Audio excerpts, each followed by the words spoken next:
Olá pessoal, Conrado Calhau aqui falando, sou idealizador do Earnings Cast.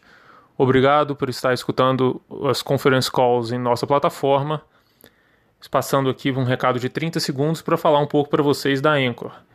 A Anchor é uma plataforma gratuita para a criação de podcast.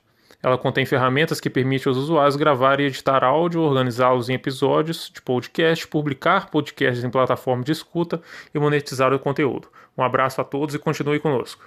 Bom dia, sejam bem-vindos à teleconferência da São Carlos sobre o resultado do terceiro trimestre de 2020. Estão presentes hoje conosco os senhores Felipe Góes, diretor-presidente da São Carlos, e o senhor Fábio Ticala, diretor financeiro de relações com os investidores. Olá, obrigado pela assistência de transmitidos simultaneamente pela internet no site da companhia, www.ccra.com.br/ELIS. Então, essa apresentação será gravada e que todos os participantes estarão apenas ouvindo a teleconferência durante a apresentação da empresa. Em seguida, iniciaremos a sessão de perguntas e respostas, tudo mais que serão fornecidas. Cada benefício durante a conferência, eu chamo o operador de fundo A50. Gostaria que eventuais declarações que possam ser feitas durante essa teleconferência relativas às perspectivas de negócio, projeções de metas operacionais e financeiras apontadas, com especificantes e premissas diretoriais da companhia, bem como informações atualmente disponíveis. Elas envolvem riscos e certezas que se referem a eventos futuros, depois do que depende de circunstâncias que podem ou não ocorrer. Alterações da política macroeconômica ou na legislação e outros fatores operacionais podem afetar o futuro da São Carlos e corrigir os resultados que diferem materialmente daqueles expressos das considerações futuras. Agora, gostaríamos de passar a palavra ao Sr. Felipe Góes, que iniciará a apresentação. Felipe, pode proceder. Bom dia a todos, é um prazer estar aqui para falar sobre os resultados do terceiro trimestre de 2020 com vocês, da São Carlos. Eu queria começar falando um pouco sobre a questão da crise, da pandemia do Covid-19, e começando o seguinte: esse trimestre ele foi marcado principalmente por um retorno das pessoas aos escritórios. A gente está vendo um movimento crescente nos nossos prédios, as pessoas estão pouco a pouco retornando ao escritório. E no caso dos nossos centros de conveniência, a gente tem hoje todas as lojas abertas em operação. Então, aos poucos, a operação da companhia vai voltando à normalidade. O resultado que a gente está vendo é uma vacância estável, né? Então as empresas estão segurando as suas decisões em relação a novas ocupações e também as desocupações. E como resultado desse processo, a gente teve um trimestre forte com resultados realmente muito bons. Esse trimestre, o terceiro trimestre, é quando a gente tradicionalmente divulga os resultados da avaliação anual do nosso portfólio. Realizamos agora com a CBRE essa avaliação e esse é o primeiro destaque que eu gostaria de dar, que está no resumo da página 2 da apresentação. O nosso portfólio, de acordo com a avaliação, apreciou em 8,2% em 12 meses e alcançou 4,9 bilhões de reais. Considerando a dívida líquida da companhia, isso corresponde a um NIV por ação de R$70 e a um crescimento no NIV por ação de 10,6%. É importante levar em consideração que essa avaliação foi feita em setembro deste ano, então leva em consideração já todos os impactos da pandemia, a vacância atual da companhia. E esse resultado ele ocorre fundamentalmente porque nós temos uma qualidade altíssima no nosso portfólio, imóveis muito bem localizados, com locações de longo prazo e clientes de primeira linha. Acontece também porque estamos tendo um crescimento bastante relevante no negócio do centro de conveniência, que teve um crescimento no seu valor de 11,4% em 12 meses, e alcança hoje quase 650 milhões em valor. É um segmento, como a gente tem dito sempre nas nossas apresentações, que a gente vem crescendo bastante, está animado com o crescimento que vem pela frente, e a pandemia mostrou quão resiliente é esse negócio. Segunda mensagem importante é em relação à rentabilidade. Um trimestre bastante interessante para a gente do ponto de vista de resultados. A gente está com margem de idade de 78,4% e FFO de 32,8%. O nosso FFO nos primeiros 9 meses do ano, ele está avançando 19% em relação ao ano passado. Portanto, o aumento da rentabilidade da companhia, mesmo no meio dessa pandemia, a gente alcança um FFO acumulado de 65,1 milhões de reais nesse acumulado de 9 meses. E o lucro líquido do trimestre foi muito forte, 50 milhões de reais. Uma parte relevante disso é resultado da venda de imóveis, eu vou comentar um pouco mais sobre isso mais à frente.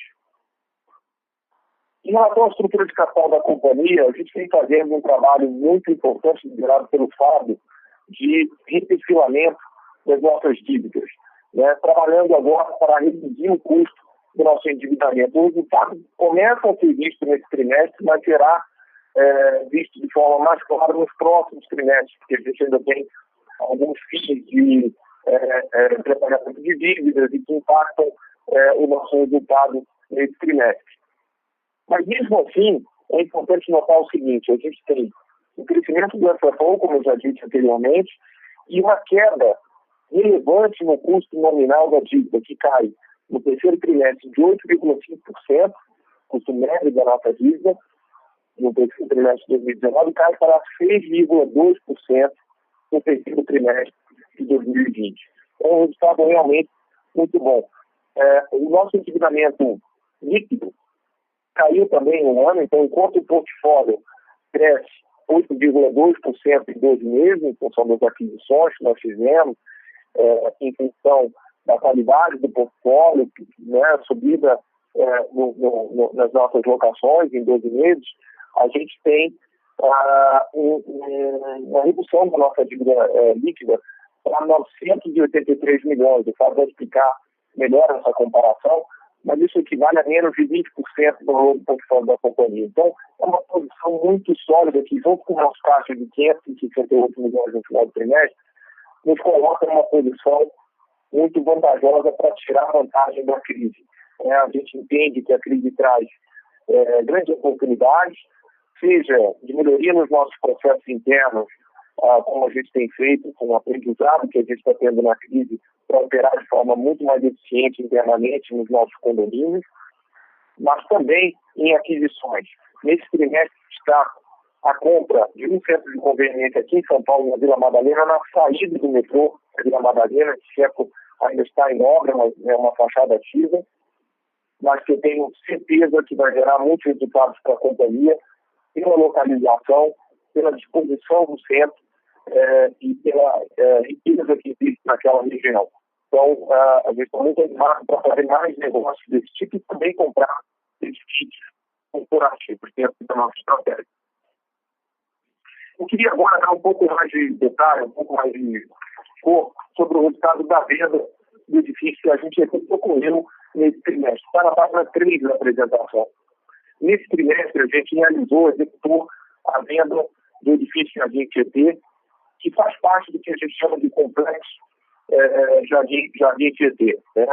Que inclui os 2 terrenos que foram vendidos em 2019 e geraram um ganho para a companhia de 56,7 milhões, e agora a venda do edifício Jardim Tietê, que gerou um ganho para a companhia de 42,9 milhões, registrado dentro desse trimestre. Eu queria colocar como esse negócio encaixa bem na estratégia da companhia. Esse prédio foi comprado há 20 anos atrás, um Series da Ericsson. A Ericsson, ao longo dos últimos 2 anos, foi pouco a pouco saindo do prédio, o prédio foi ficando vazio, e no início desse ano, a gente estava com o prédio praticamente todo vazio, apenas um andar estava alocado. Então, é uma situação desafiadora. A companhia conseguiu, através da sua área comercial e da expertise que a gente tem inteiramente em locação, atrair locatários para esse prédio e alcançar uma ocupação de mais de 80% nesse terceiro trimestre. Então, o resultado do imóvel já melhorou o suficiente para a gente conseguir colocar um imóvel à venda e vender ele muito bem. Vendemos um cap de 7% no imóvel que está fora das localidades tradicionais de escritórios em São Paulo, inclusive fora até de onde a gente tem a concentração dos nossos imóveis em São Paulo, que é fundamentalmente na região do Itaim e na região da Marginal Pinheiros. Então, a gente entendia que até esse era um imóvel que estava mais suscetível a perder valor na crise. Conseguimos vender um imóvel com mais cap rate de 7%, e se a gente soma o resultado da venda dos terrenos com o resultado da venda desse prédio, a gente tem no complexo um retorno para o nosso investidor real, após impostos, de 11,4% ao ano ao longo desses 20 anos. Então, um projeto super bem sucedido, que encaixa bem na nossa estratégia, a gente está muito orgulhoso de ter feito esse negócio esse ano. Então, em resumo, um trimestre com resultados fortes, uma posição de caixa, um balanço bastante saudável e adequado para a gente aproveitar as oportunidades que a gente vê pela frente na medida em que a nossa economia começa a se recuperar.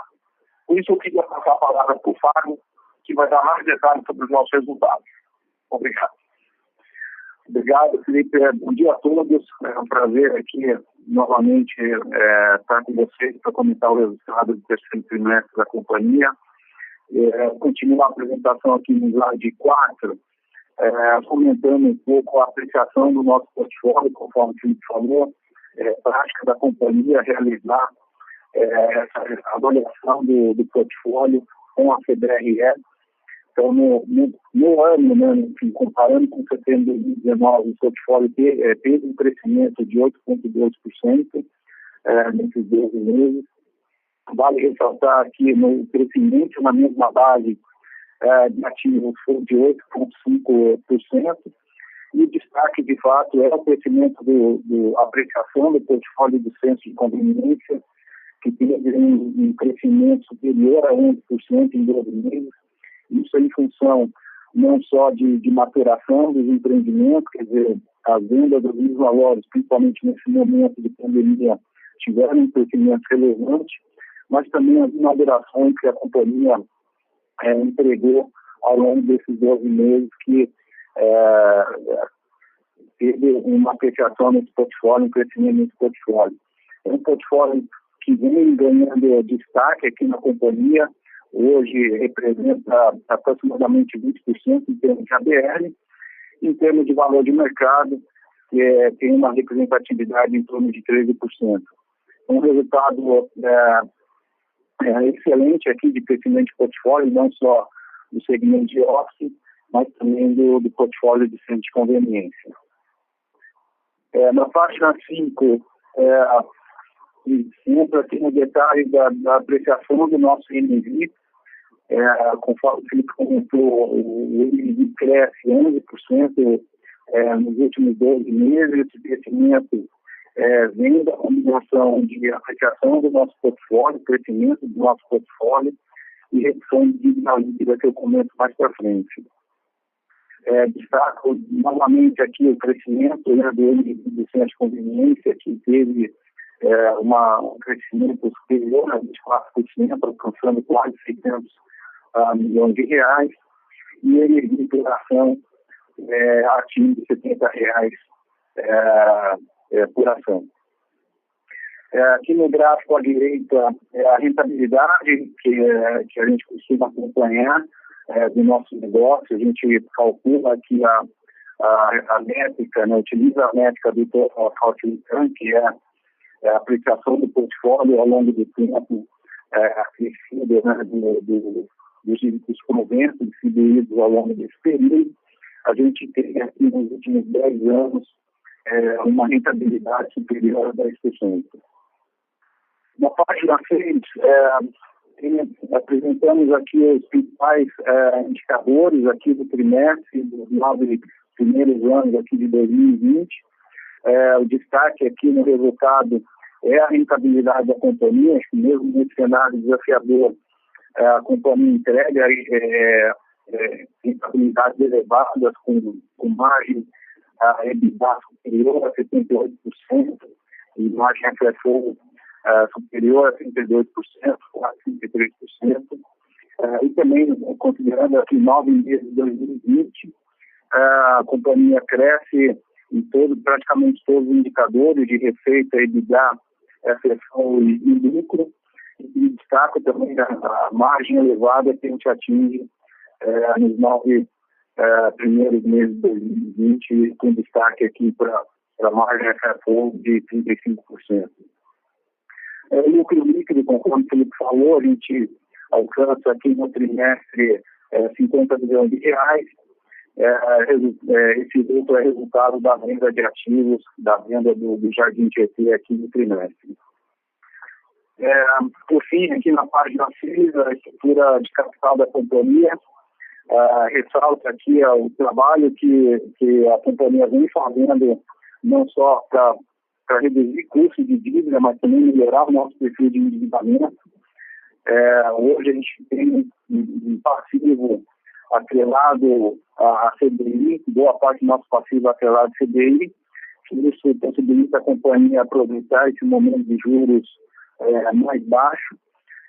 No trimestre aqui fizemos um trabalho de gestão de passivos, a gente captou 150 milhões de reais a um custo nominal de 3,5% ao ano e liquidamos uma dívida, parcialmente uma dívida que tem um custo de 8,9% ao ano mais PR.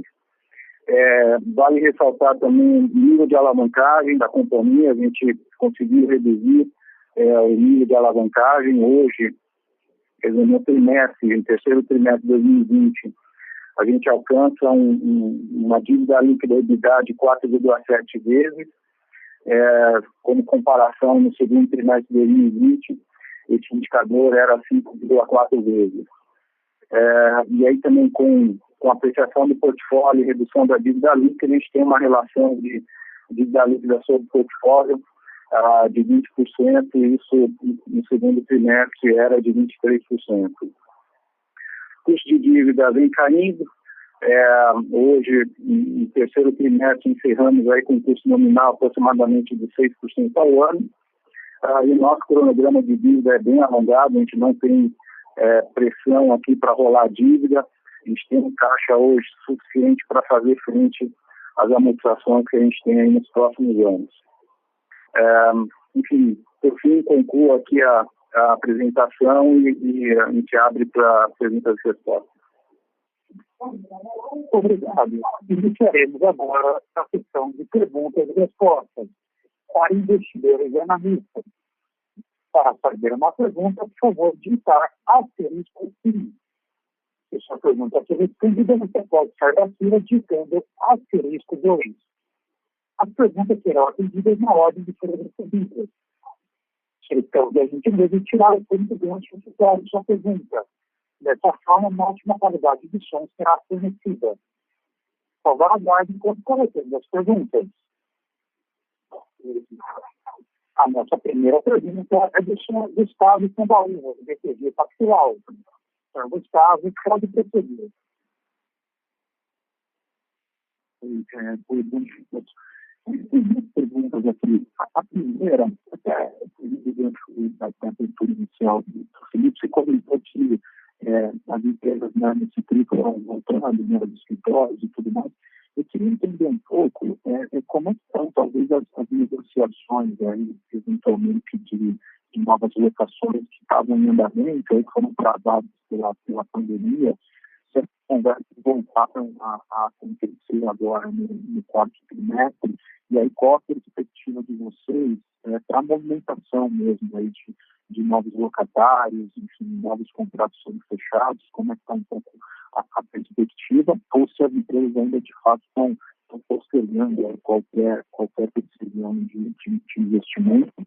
E a minha segunda pergunta, em relação aos street malls, se vocês tiveram as 3 aberturas incríveis na aquisição, eu queria entender se talvez também, de alguma maneira, a pandemia mudou a perspectiva de vocês para esse negócio, né? Se vocês estão mais animados com esse negócio de street malls, pretendem investir um pouco mais no centro de conveniência, ou se talvez agora esse momento de varejo vale a pena apostar em investimento, enfim, entender um pouco o interesse atual nesse segmento. Obrigado. Muito obrigado, Gustavo Felipe aqui. direcionando então as suas duas perguntas. A primeira em relação às negociações de novas locações, a dinâmica foi a seguinte: começamos o ano no primeiro trimestre com muita demanda, um mercado bem aquecido. Com a pandemia, segundo trimestre foi muito parado, pouquíssima movimentação. O início do terceiro trimestre também bastante parado. Quando eu digo pouca movimentação, é tanto demanda por espaço quanto entrega, né? Então, a informação que tem variações pequenas aí em relação a um trimestre após o outro, nas comparações, por exemplo, em relação ao segundo TRI e ao primeiro TRI deste ano. E aí, assim, mais para o fim do terceiro trimestre, a gente começa a ver um pouco mais de movimentação. A movimentação está acontecendo fundamentalmente na demanda. Quer dizer, empresas buscando espaço, buscando principalmente utilizar esse momento, essa janela, para conseguir boas negociações. Naturalmente, a demanda é muito mais fraca do que a demanda do primeiro TRI, né? Então, o que a gente está fazendo agora é um pouco mais de visita, um pouco mais de pergunta sobre espaços, cotação de espaços, etc. Mas é uma demanda ainda muito mais fraca do que o que a gente tinha no primeiro TRI. Está muito concentrada no setor de tecnologia, empresas de tecnologia que estão crescendo e precisando de espaço. É surpreendente a força desse setor, tanto em São Paulo como no Rio de Janeiro também.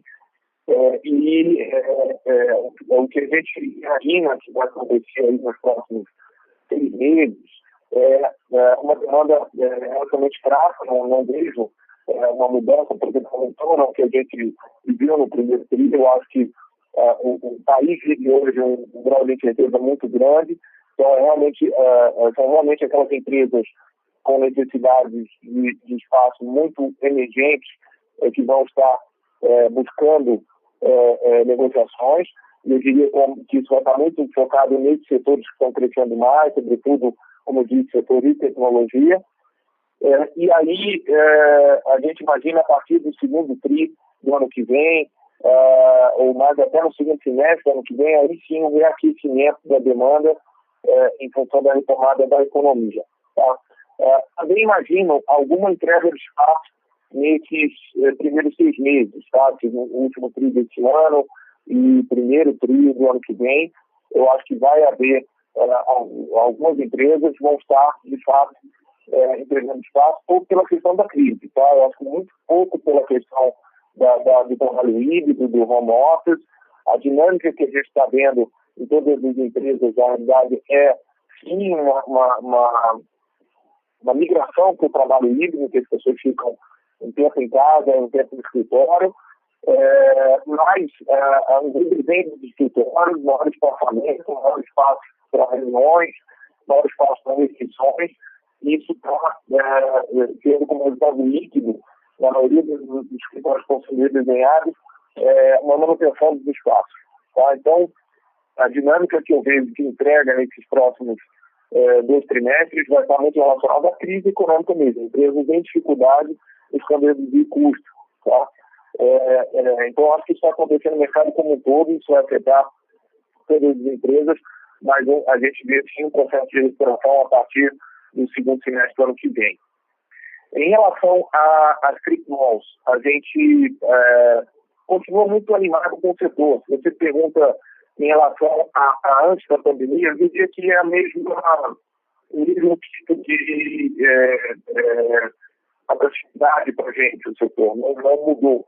A gente sempre tem investido, né, trimestre após trimestre, em obras, em compras de imóveis, enfim, no posicionamento crescente nesse setor, alcançando agora 80 mil metros quadrados de imóveis em operação dentro desse segmento. E a nossa tendência é continuar a investir.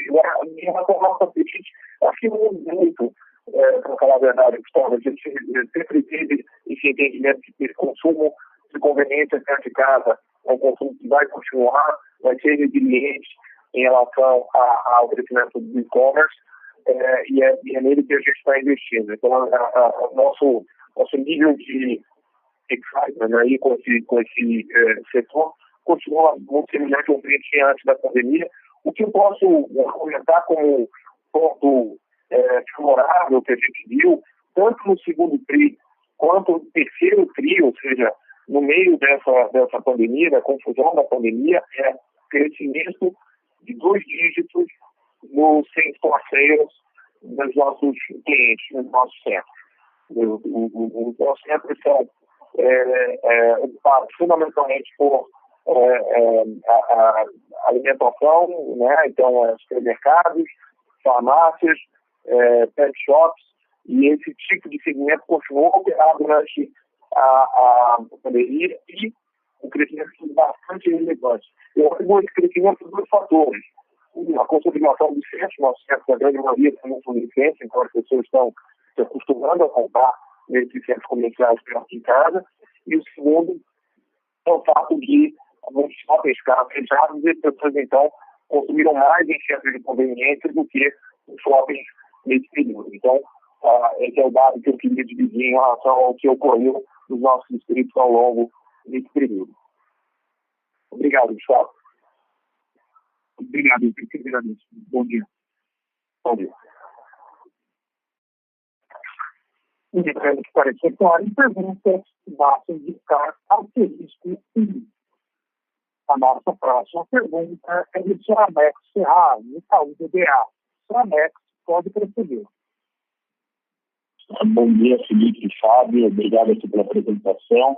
Eu tenho uma pergunta que ela é mais relacionada aqui ao same-store rental e ao efeito de GPM. Que a gente tem um GPM acumulado muito forte, quando a gente olha o same-store rental, continua mais positivos, mas depois acelera. Aí também acho que é um efeito muito mais de aniversário de contrato, até que um pouquinho de mix pelo número também.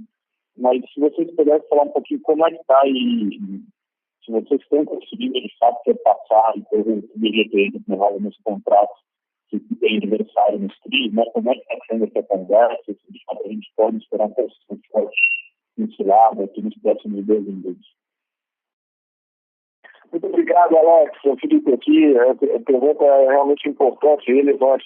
Eu acho que a melhor forma de olhar para esse indicador é pegar no nosso release o que a gente tem divulgado trimestre após trimestre em relação ao crescimento nos mesmos ativos, na mesma base de ativos, tá? O que a gente tem visto, o que está acontecendo aí? A gente está vendo, primeiro, um indicador positivo, né? E a gente tem que olhar, sim, a média trimestre após trimestre, porque a cada trimestre você tem, em média, 25% dos contratos vencendo. Então, teoricamente, você teria, se a gente aplicasse toda a inflação naquele período, então vamos pegar aqui uma inflação média aí do GPM nesse terceiro TRI na faixa de 17%, a gente teria então 25% dos nossos contratos aniversariando no trimestre e, portanto, ele teria um crescimento, né, semelhante a esse 25% sobre esse crescimento de 17%. E é interessante você olhar isso trimestre após trimestre e fazer, inclusive, uma média dos 4 últimos trimestres para comparar com a inflação. Se a gente pega os 4 últimos trimestres, a gente vai estar aí numa média de mais ou menos 6,5% de crescimento na mesma base de ativos. Tá? Isso é realmente menor do que o GPM que a gente está observando. Esse crescimento menor acontece por 2 fatores. A vacância é um pouco maior do que a vacância que a gente tinha há 12 meses atrás, né? Então, no mesmo imóvel, a gente tem um pouco menos de receita porque a vacância está um pouco maior. Não é muito maior, se você olhar a vacância financeira, ela é muito semelhante à vacância financeira que a gente tinha há 1 ano atrás, e para esse tipo de análise, a vacância financeira é mais relevante do que a nossa vacância física, mas sim há um pequeno aumento. E o segundo fator são as renovações e negociações de contrato. Então, toda vez que tem uma renovação de contrato dentro do mesmo prédio, num momento como esse, eu diria, com certeza, nos últimos 6 meses, não foi verdade no primeiro trimestre desse ano, mas sim tem sido verdade nos últimos 6 meses, a gente tem cedido mais em preço para conseguir manter o cliente e reter o cliente. Então, isso faz com que o impacto líquido desses 2 fatores, um pouco mais de vacância e em negociações, nas renovações, sobretudo em renovação, está sendo muito pouca revisional nesse momento que a gente está vivendo. Algumas negociações pontuais no meio do contrato, no sentido de revisional, sem ser revisional judicial, mas são pontuais, realmente pontuais. A grande maioria dos contratos, assim, a vasta maioria dos contratos, a gente aplica o IGPM em ponto final, mas sim, nas renovações, em alguns casos pontuais, a gente então abre mão de um pedaço da inflação e o resultado líquido desse fator é esse 3,1% que a gente viu. Agora, é importante notar o seguinte: desde o segundo trimestre de 2018, a gente tem crescimento positivo relevante na mesma base de ativos, porque claramente o processo de recuperação dos preços de locação, que era algo que a gente já previa que ia acontecer. Qual é a tendência, Alex, daqui para frente aí? É sim uma redução desses valores, como a gente viu no segundo TRI, no terceiro TRI. Isso deve permanecer no quarto e no primeiro TRI do ano que vem. E como eu disse, a partir do segundo semestre do ano que vem, uma recuperação de preços, um retorno à recuperação de preços. E aqui eu quero reforçar mais uma vez a dinâmica dessa recuperação de preços. Por que ela acontece? Ela acontece porque a nova oferta de escritórios prevista para os próximos 3 anos em São Paulo, ela é bastante inferior ao que a gente verificou nos últimos anos, nos últimos 5 anos, e um crescimento, basta um crescimento aí na ordem de 2 a 2,5% ao ano, em média, nos próximos 3 anos, para a gente ter vacantes caindo de forma acelerada em São Paulo e de forma menos acelerada, mas também caindo no Rio de Janeiro. Então, isso leva à recuperação de preços. Então, em resumo, é isso que a gente está vendo. O IGPM está num comportamento realmente diferente nesses últimos meses, fundamentalmente por causa de preços de alimentos. A tendência é que haja uma queda e uma convergência em direção ao IPCA nos próximos meses. Mas isso, no final das contas, ajuda também o setor, porque, como eu disse, a grande maioria dos contratos estão sendo corrigidos por IGPM cheio, e, como eu disse também, isso só impacta 25% em média dos contratos a cada trimestre. É isso, Alex. Obrigado. Tá ótimo, Felipe. Ficou bem claro aqui. Obrigado. Senhoras e senhores, lembrando que para ser claro em perguntas, basta digitar asterisco I. Obrigado. A sessão de perguntas e respostas está encerrada. Passamos a palavra ao senhor Felipe Góes, diretor-presidente da São Carlos, para suas considerações finais. Gostaria de agradecer a presença de todos no call, dizer que a gente está muito confiante nessa retomada do setor a partir do ano que vem e bastante atento às oportunidades que a crise traz para a companhia. A gente tem uma posição de caixa muito sólida, um balanço saudável e estamos atentos para novos negócios, tanto no segmento corporativo quanto no segmento de centro de conveniência. Mais uma vez, muito obrigado pela participação. Desejo um bom dia a todos. Obrigado. A teleconferência dos resultados da São Carlos está encerrada. Por favor, desconectem suas linhas.